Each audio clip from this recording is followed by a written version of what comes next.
Leslie Sansone Williams here. Wanted to talk today about visualizing your dream job and doing some very quick writing exercises. Now, this video today is brought to you by Paralegal Coffee Talk, so come on over and see me on the Facebook page, Paralegal Coffee Talk. I do live videos over there every single day usually, and actually 2 to 3 times a week, and I think maybe every day would be overkill. and then visit the website at lesliesansonewilliams.com, and the links will be below. And also, don't forget to sign up and get on the wait list for my class, which will probably launch this month for the Paralegal Inner Circle class, okay? Now, one of the things I want to show you, I'll lean forward here, is the legal break-in book, okay? And this is the actual paperback. It'll look backwards here, but that's the book I published just for you. And it is in Kindle format as well on Amazon. So the link will be below for that as well. Later on today, I'll post those links for you, okay? One of the chapters, and it's chapter 2 in Legal Break-In, is one that was important to me because they're all important to me. But I wanted to write that very short. It's a very short chapter, 1-pager. But it talks about visualizing your dream job. And that comes with knowing who you are. And that always goes back, for me personally, to who God created me to be. And I didn't know what my gifts were. I didn't know. I knew inherently that I would write a book. I had no idea what the subject matter would be at 17. I didn't know that I'd be in the legal field. So a lot of the unknowns played into this. And then I didn't get into the legal field until I was,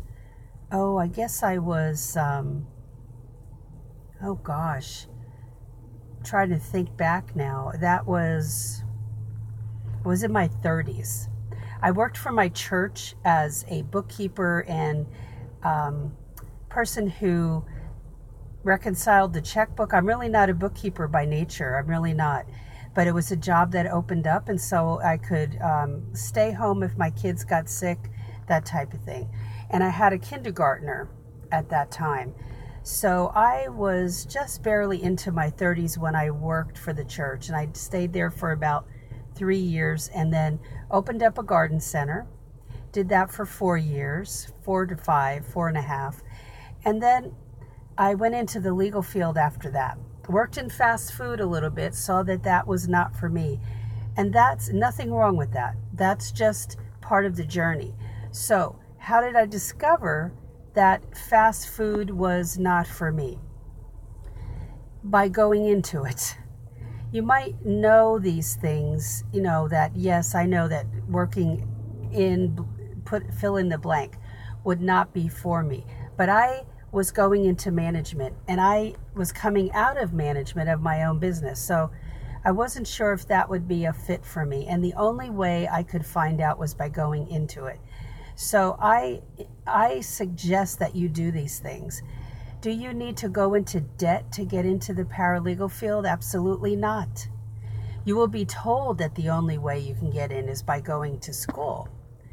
But sincerely, it is not the only way for you to get into the field, because no matter what, you could have 8 years of school under your belt. You're going in an entry-level position.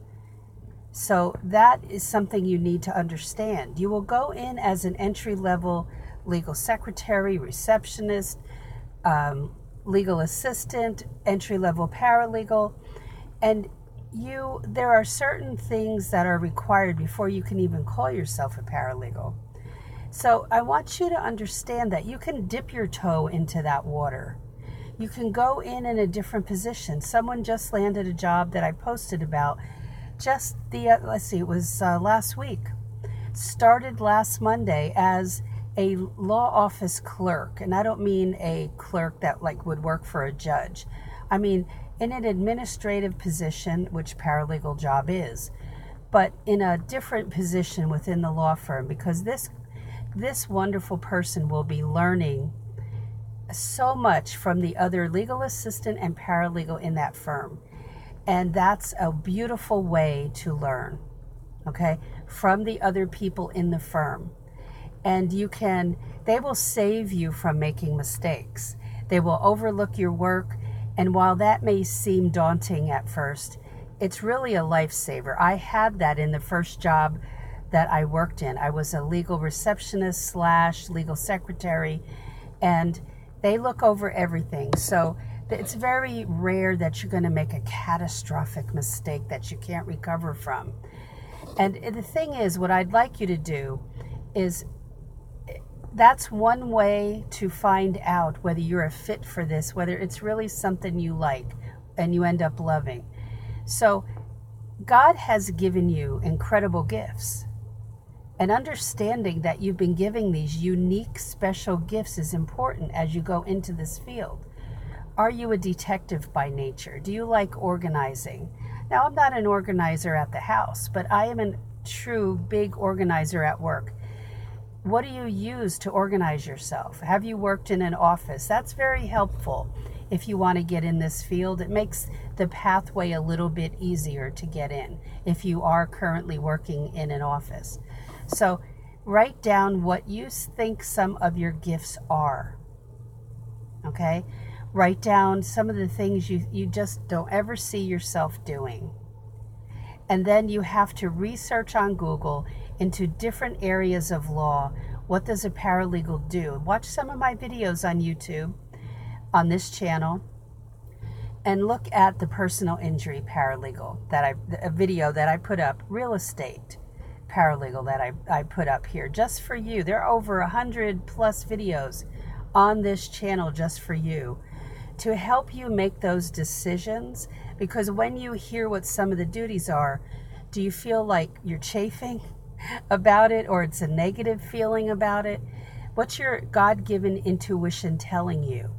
Now, the other thing is, I didn't feel that I would really know, just like the fast food business that I went into for a very short time into management.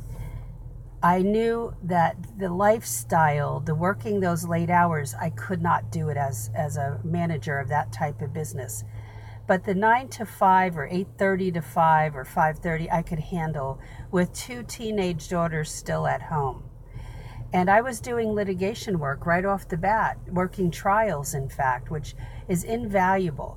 So I dipped my toe into the paralegal field to see if I would like it. And I could see myself working in it in the future. And so 27 plus years later, it was definitely a career that I felt God was leading me into. So where's God leading you?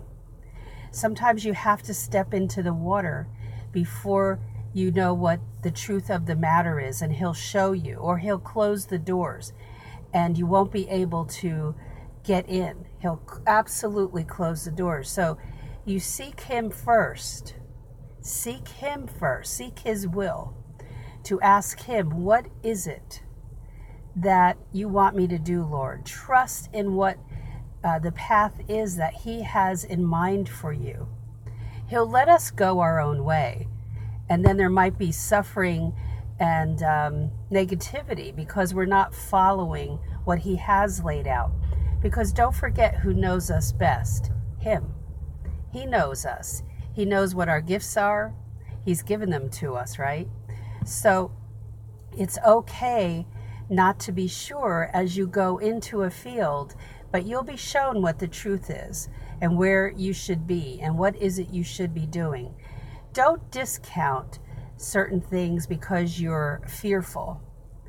All of us are fearful as we're sitting in the car getting ready to go on an interview. I would sit in my car just like this, and I would pray before going into an interview because I was so scared. And this is what the Holy Spirit said to me. What's the worst that can happen, Leslie? What's the absolute worst that can happen? They'll say no, or they won't be impressed by your skills, and you go to the next interview. You just keep going forward until the door is either open or shut to you, and then you know where you should be. So I hope this is helpful to you. I want you to visualize, if this is a job, this type of career that he's placed on your heart and in your mind, then that's there for a reason. Don't look at it just from a financial standpoint, because you won't be making high bucks, top dollar in the beginning. You won't. And so is this truly something you should be doing? Will it be something that you want to go to work in the morning to go do? Or will it just be another job? That's what you have to find out about yourself, okay? So write down your gifts. What is it that you're passionate about? What is it that would float your boat, that would light your fire every day? Think about those things, visualize it, and start moving forward. Jump over those fear hurdles. There's no day like today to start this, okay?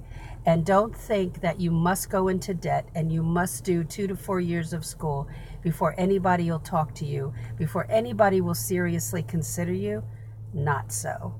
Take it from the 27 plus year paralegal veteran. I know what this field is like. You'll hear other comments, other stories, and so much of it is erroneous because they don't understand, because they might have been in the field for a while now, what it is like to start out. They've forgotten. And you can break in without a quote-unquote paralegal degree, all right? So that's it for today. Let me know what you think in the comments below. Don't forget to check out the Facebook page, Paralegal Coffee Talk on Facebook. Go to the website and say hello in the comments on the website. Lots of good podcasts there and blog posts about the field, okay?